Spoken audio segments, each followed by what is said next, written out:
Okay, I'm going to do another Cameron's Corner. I think I left off talking about Genesis chapter 2.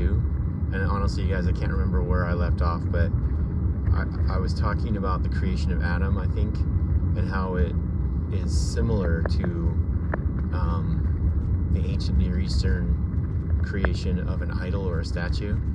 And the reason why I point out these ancient parallels is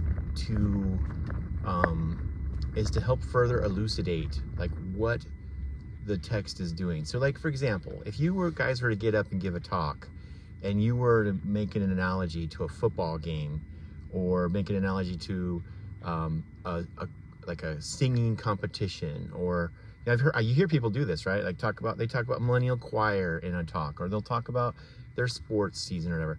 All of those things are things that are peculiar to our time and place, right? Or like Elder Uchtdorf talking about being an airplane pilot, right? Somebody that lived 2,000 years ago would not have known what a football game is. They don't know what Millennial Choir is. I mean, singing, they sing, so maybe they'd have a better connection with choir, but they wouldn't know specifically what the Millennial Choir is, right? And like the ins and outs of the Millennial Choir and how much dedication is involved and, all that stuff.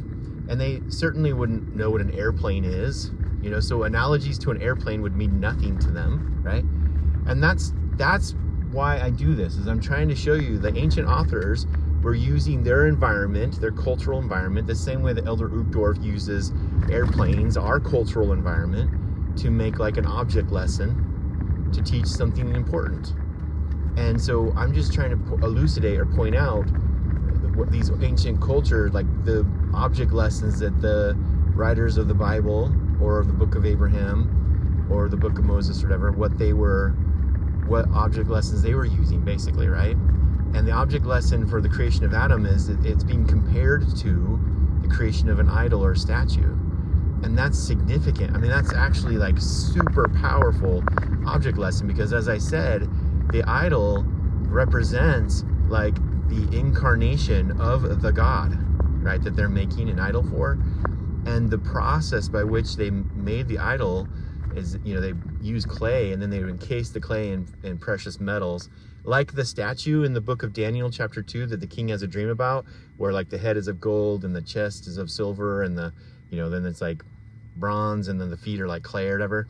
That's actually a description of an idol from the ancient world. Like they've found statues, like when archaeologists, right, that have the like gold and silver and bronze mixed across them. So in that Daniel chapter 2 dream, the king is seeing the kingdoms of this world are being compared to idols, and the stone cut out of the mountain that will roll forth to fill the earth is smashing the idolatry of this world, because everybody was looking to the kingdoms of this world. They were looking to Babylon or Assyria or Rome or whatever. And now, people look to even the United States. As much as I love the United States, and I do, people look to these kingdoms of the world to save them, right? And the point of that dream is to say, like, human kingdoms are not going to save us. Right? It's got to be something like the stone cut out of the mountain without hands, meaning it's not a human activity, it's a divine activity, the without hands idea.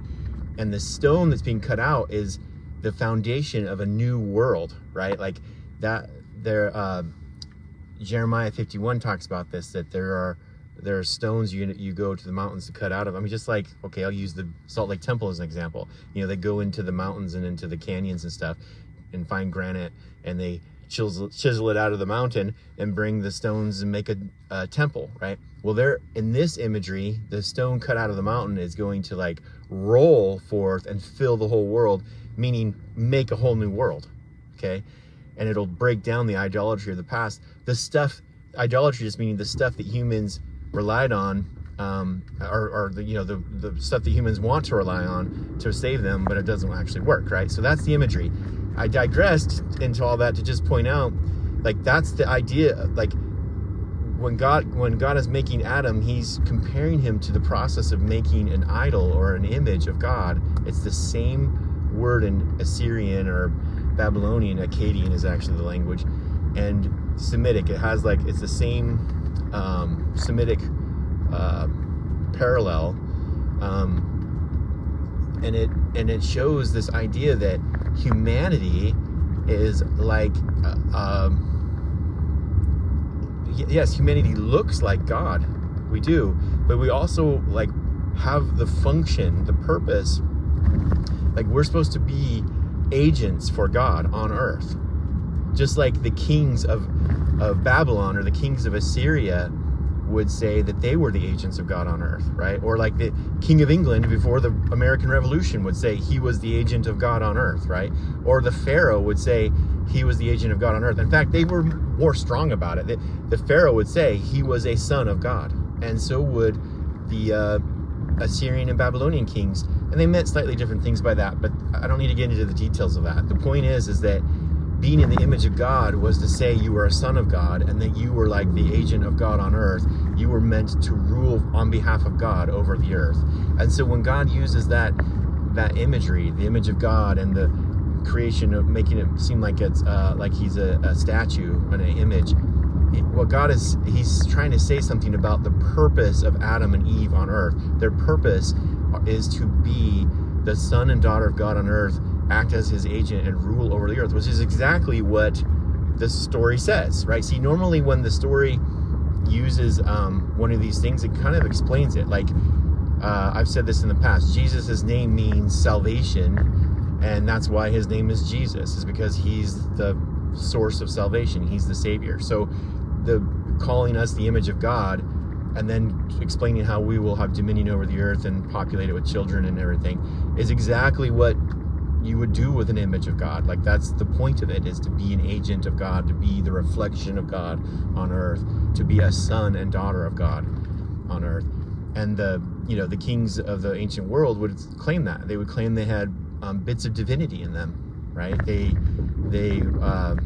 Now some of them were more crazy about that than others, but that's what they were claiming. So to call us images of God, Adam and Eve and also all of their descendants, that is to say there's a whole like cultural meaning there. And the meaning is you are children of God, you are sons and daughters of God, and your purpose and role in this life is to become like God, to be his agent, to reflect him into the world, and to do the things that he does, which is to have dominion over the earth and to people it, but to rule it benevolently as he did. Like as he says, the greatest in his kingdom is the servant of all.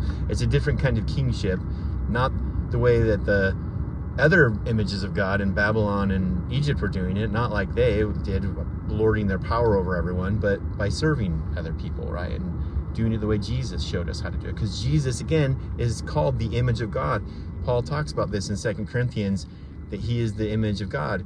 And he comes to basically fulfill the role of Adam after Adam and Eve fall, right? So that's another piece of this, is that Jesus comes and is the image of God, like the true image of God, who restores that in us too. It restores the image that is lost. There's a lot of apocryphal and pseudepigraphical texts and Jewish legends and stuff that talk that after Adam and Eve fell, they lost the image of God.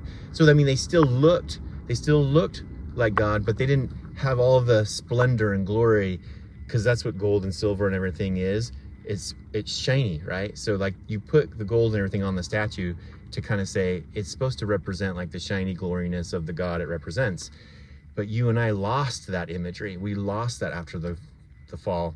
And so it needs to be restored to us through Jesus Christ, who is the living image of God. And it says that in 2 Corinthians, I'll find the verse and read it with you guys at some point, but it says like that he is there, that we will have like the light of Christ like restored in us through the image of Christ. So like the image of Christ is connected to the light, to the glory that he's going to reflect into our lives, because an image reflects, right? It's shiny and everything. So I this is the problem with me doing this off the cuff and not having like a written script, is I'm just kind of rambling through. But I hope you guys are sensing that there's like a whole lot to this idea of image of God, and that it's way more than just, like it is that we look like God, but there's like this whole purpose and function, like our divine purpose is expressed in that phrase. And so by creating Adam like you would an idol or a statue, you're reinforcing this concept, okay? But you're also foreshadowing how God is going to restore the lost image of God. Like after Adam and Eve fall, how will God restore it? He's going to recreate us. He's going to baptize us, so that he's going to remold the clay we're made out of, because you got to make it wet to remold it. And then he's going to put robes on us that represent glory and light. And he's going to anoint us with oil, because oil is shiny, right?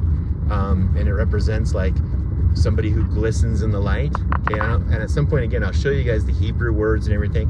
But that's the idea, is that the endowment ceremony, the initiatory ceremony, is is like us being remade into the image of God, like the way they used to do to idols and statues in the past. I even told you they called it the opening of the mouth ceremony, where they would wash and anoint the mouth and the nose and the eyes, and they would say, after they did all this stuff, now you can see, and now you can speak, and now you can smell, and you can eat, and you can whatever, right? You can function. Your body will properly function, okay? And they did this to mummies in Egypt, and it was like the resurrection ordinance, you could call it. Like it was the ritual that they would do to try to say this dead body will eventually arise from the grave again. Okay, so and resurrection is just a recreation, a remaking, right? So so what's happening in creation with Adam mimics these stories from around the ancient Near East about images of God, but it also foreshadows the very process God will use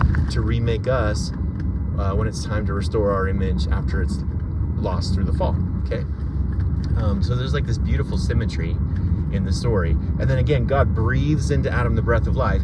And in Abraham chapter 3, it talks about because the spirits of us are eternal. That was part of the video I posted yesterday.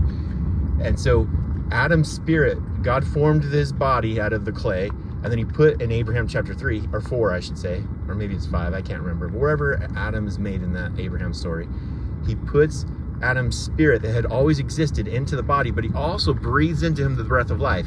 And that's important, because there's 3 components. There's like the physical body, there's Adam's spiritual body, and then there's the glue that holds them together, which is God's breath. Okay, and this gets back to my point that I've made before, is that God's breath, like his spirit that he pours out into into matter, so that it can be formed and shaped and like be alive and everything. God's breath is what holds our spirits and bodies together. So when you and I don't abide in God's breath, in his spirit, in his words, in the light that comes out of him and pours into us, if we don't abide in that, then our bodies and spirits will separate. Okay, like we will die. And that is, I think I showed you guys those scriptures, right? That all who sin have come short of the glory of God. And when you are short of the glory of God, then you lack the fundamental glue that holds you together, and you will disintegrate, right? So your body will turn into dust again, like Peter Parker, the picture I showed you guys of Peter Parker disintegrating when Thanos snapped his fingers, right? And you and I would disintegrate like that without the Spirit of God, and our spirits would be separated, right? And from the clay, and there you go. You're dead. You're both spiritually dead and physically dead. So the crux of creation is abiding in God's breath, in his word, in his spirit, the glory that emanates from him into all of creation, that gives it life and light. Okay, it's like a magnet has a magnetic field around it, and if little bits of iron are caught in that magnetic field, then they will be organized in a certain way, right? There will be a pattern that they will fit into, because they're aligning themselves with the magnetic field, right? And if you take the magnetic field away, then those bits of iron will just kind of scatter again. And that's what I'm saying, is that God's glory and light that proceeds forth out of him into the immensity of space is like a magnetic field that holds everything together from moment to moment. It's not like, so he didn't just create us and then like a clock and we just run on our own. We have to abide in that field, that energy field that he pours out. And if we do, we have life and light. And if we don't, we have darkness and death. Okay, we go back into that pre-creation state of water and darkness, which is chaos and darkness. So Adam, again, it's really cool the way he's created. And the next thing I want to talk about, but I'm going to stop now because I got to go to Avery's game. The next thing I want to talk about is like Adam's role in the premortal council. So I'm going to go back to Abraham chapter 3 and talk about the premortal council and who Adam was and how that relates to us. Okay, and that'll be next. Okay.